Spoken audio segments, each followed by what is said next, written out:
오늘은 미중 무역 분쟁 시리즈의 마지막으로 제가 바라본 미국의 의도와 현재 타결을 앞둔 미중 무역 분쟁이 어떻게 흘러갈지 간단히 예상해 보도록 하겠습니다.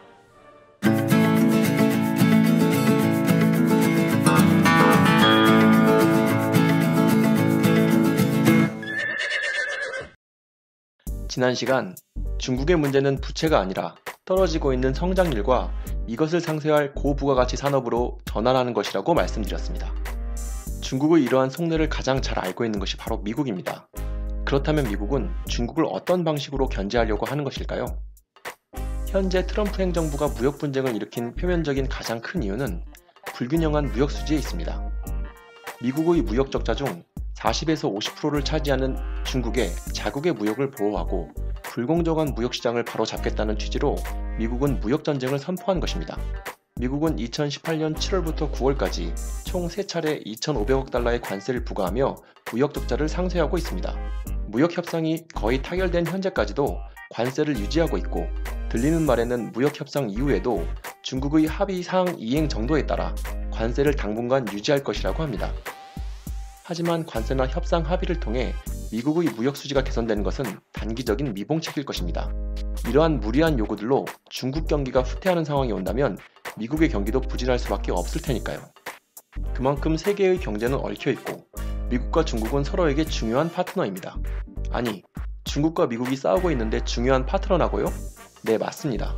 쉬운 예로 2008년 미국발 금융위기 당시 미국인들은 양적 완화로 풀린 막대한 자금으로 중국의 저가 제품을 구매하면서 소비를 활성화시켜 미국의 경제는 다시 활력을 찾을 수 있었습니다. 또 미국은 중국의 저가 물품을 수입, 소비하면서 자신들의 역량을 IT와 바이오, 금융업, 지적재산권 등의 고부가치 산업을 집중하여 육성할 수 있었습니다. 그렇다면 미국이 중국에게 정말로 원하는 게 무엇일까를 생각해 봅시다.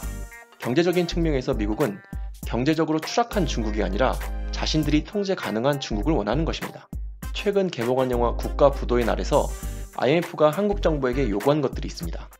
자율변동 환율제와 외국인 투자자의 국내 기업 100%까지 지분 소유, 노동시장 유연화 등의 요구 조건들이었는데요. 아마 미국이 현재 중국에게 바라는 것이 이런 조건들이 아닐까 예측해봅니다. 중국 경제는 질적 양적으로 놀라운 성장을 거뒀지만 상당히 폐쇄적인 시장입니다.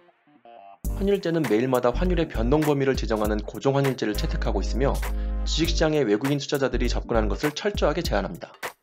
동아시아의 다른 국가들, 일본과 한국, 대만 주식시장의 외국인 투자자 지분율이 대략 30에서 35% 선인데 세계 제2위 중국 증시 외국인 투자자 비율은 고작 4% 내외입니다.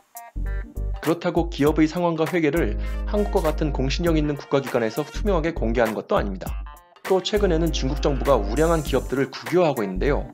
이러한 기업의 국유화는 미국은 물론 중국 내부에서도 40년 개혁개방으로 쌓아올린 시장경제 발전에 역행하는 일이라며 걱정스럽게 바라보고 있는 시각이 늘고 있습니다.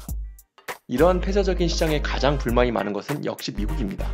미국은 자신들이 가지지도 못하고 통제 불가한 시장이 자신들을 위협할 정도로 커지는 것을 바라지 않으니까요. 결국 이번 무역 분쟁에서 미국은 중국이 바라는 기술 침해와 지적재산권 문제 해결을 여러 가지 조항을 들어 미룰 것이고 중국의 금융시장 개방을 더 강하게 요구할 것입니다. 일본, 한국, 대만 수준으로 말입니다. 그리고 중국은 협상에 있어서 다른 부분보다 금융시장의 개방을 최소화하는 데 자신들의 역량을 집중할 테고요. 4월 말 5월 초 양국의 정상회담과 함께 3년간의 지난했던 미중 무역 분쟁은 협상의 타결을 선언할 것입니다. 하지만 실제 미중 무역 분쟁이 정말 타결이 됐는지를 확인하려면 중국의 입장에서 기술 침해와 지적재산권의 문제를 미국에게 얼마나 많이 양해를 구하였는가와 미국의 입장에서는 중국의 금융시장의 문호를 얼마나 많이 개방했는지가 제가 미중 무역 분쟁을 바라보는 기준이라 말씀드릴 수 있겠습니다. 또 하나, 그리고 이 미중 무역 분쟁은 종전이 아닌 패권 전쟁의 시작입니다. 경제 이외에 북한, 남중국해, 이란, 아프리카, 유럽까지 양국은 전 세계 패권을 두고 자웅을 겨룰 것입니다. 이 시작을 알리는 첫 번째 충돌이 바로 3년간의 무역 분쟁이라고 저는 생각합니다.